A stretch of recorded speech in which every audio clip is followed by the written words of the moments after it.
let's get into the story. So today I'm just going to be telling you guys about this case. I found it very interesting.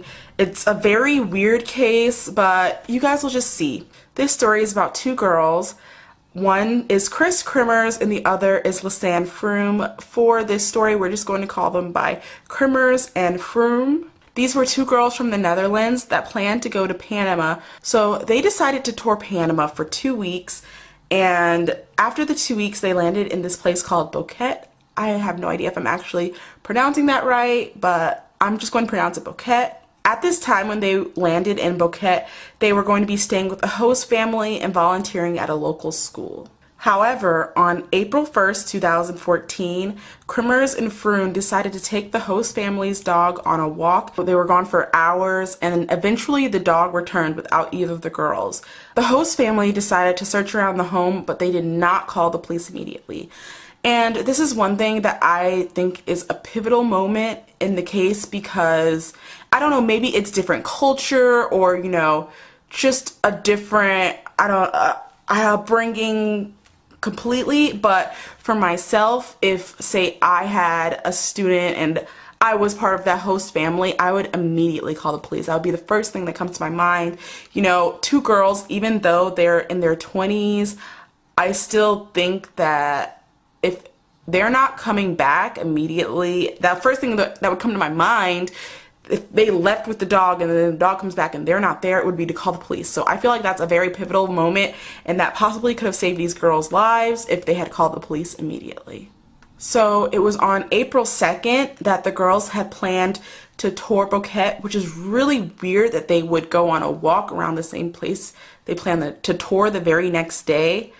But the tour guide they were supposed to go with, they were noted that, okay, the girls didn't show up, and so the host family finally decided to call the police. By April 6th, the family of Kremers and Froon had decided to fly out to Panama with detectives. They had searched for weeks. Police, you know, locals, they had searched the forest for weeks without any sign of the girls. Finally, after weeks and weeks, there was a break in the case. A woman found a blue backpack which appeared to have belongings of the girls. And when I say appeared, I mean it had the belongings of the girls.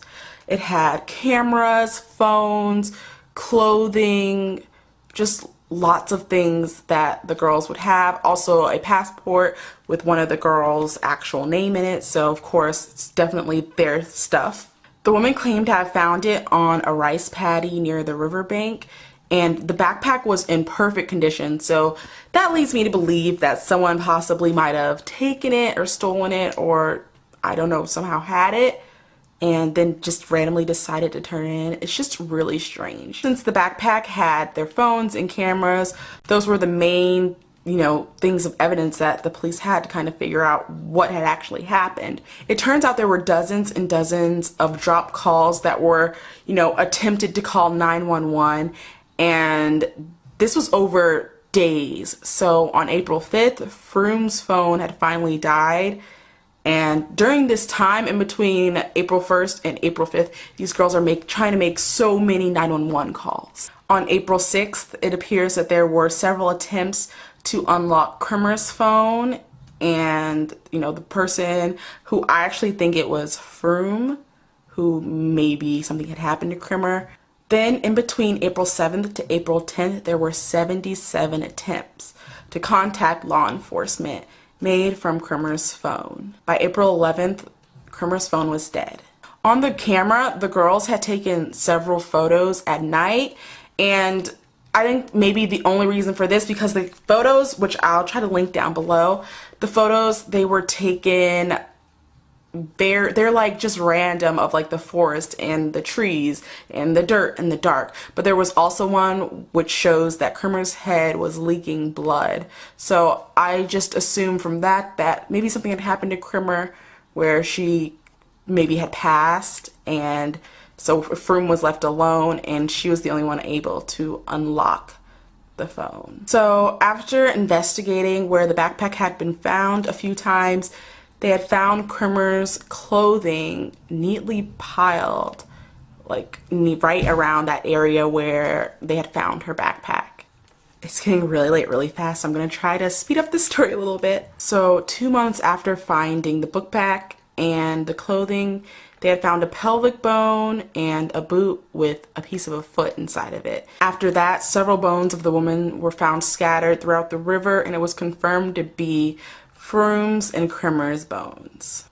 They said that Froon's bones appeared to have, decayed naturally because there was still a little bit of flesh attached to the bone, but Kremers appeared to have been bleached. They questioned locals, tour guides, even hikers that were hiking around the same area the time that the girls had gone missing, and they were not able to find anything.